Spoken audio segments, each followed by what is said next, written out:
നമുക്ക് ഇവിടെ നിന്ന് പ്രാർത്ഥിക്കാം. എന്താ പ്രാർത്ഥിക്കാൻ പോകുന്നത്? എന്റെ അമ്മോ എന്നെ അങ്ങ് എടുത്തോണേന്ന്, എനിക്കിനി വയ്യേന്ന്.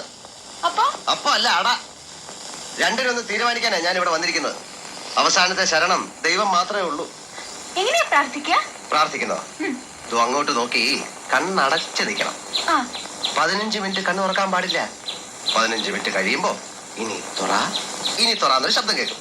അപ്പൊ കണ്ണു തുറക്കണം. അപ്പൊ ആകാശത്തൊരു ജ്യോതി ഇങ്ങനെ പൊങ്ങി വരും. എനിക്കറിയാം ജ്യോതിയെ, സ്കൂളിൽ എന്റെ കൂടെ പഠിച്ചതാ. അത് സ്കൂളിൽ പഠിച്ച ജ്യോതി. ഇത് ആകാശത്ത് പൊങ്ങി വരുന്ന ജ്യോതി. ഈ ശബരിമലയിൽ മകരജ്യോതി എന്നൊക്കെ കേട്ടിട്ടില്ലേ? തീ അത്. ജ്യോതി വന്നിട്ട് ആ ജ്യോതിയോട് നമ്മൾ എന്ത് പ്രാർത്ഥിച്ചാലും അപ്പൊ നടക്കും. ഇപ്പൊ ഈ കുന്നു മുഴുവൻ പൂക്കളാകട്ടെ എന്ന് പറഞ്ഞാൽ പൂക്കളാകും, ഓറഞ്ച് ആകട്ടെ എന്ന് പറഞ്ഞാൽ ഓറഞ്ച് ആകും, ഐസ്ക്രീം ആകട്ടെ എന്ന് പറഞ്ഞാൽ ആകും, ചോക്ലേറ്റ് ഐസ്ക്രീം ആകും. പക്ഷെ പ്രാർത്ഥിക്കുന്നത് വൃത്തിയായിട്ട് പ്രാർത്ഥിക്കണം. ഇതേ അങ്ങോട്ട് നോക്കിക്കണം, കണ്ണെടുക്കരുത്. ജ്യോതിയെ കാണുമ്പോ പേടിക്കാതെ ആവശ്യമുള്ള കാര്യം പറയണം. കാശിന്റെ കാര്യം പറയുമ്പോ എന്റെ കൂടെ ചേർത്ത് പറയണം. കട കൂടാന്ന് പറയരുത്. മനസ്സിലായോ? അങ്ങോട്ട് നോക്കിക്കേ. ആ കോടെ മടിയൊക്കെ എടുത്ത് മാറ്റേ. കണ്ണടച്ചോ, തുറക്കരുത്, ഒളിഞ്ഞു നോക്കരുത്, പ്രാർത്ഥിച്ചോ.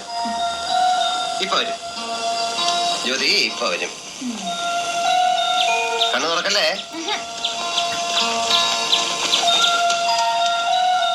ജ്യോതി വേഗം വരണേ.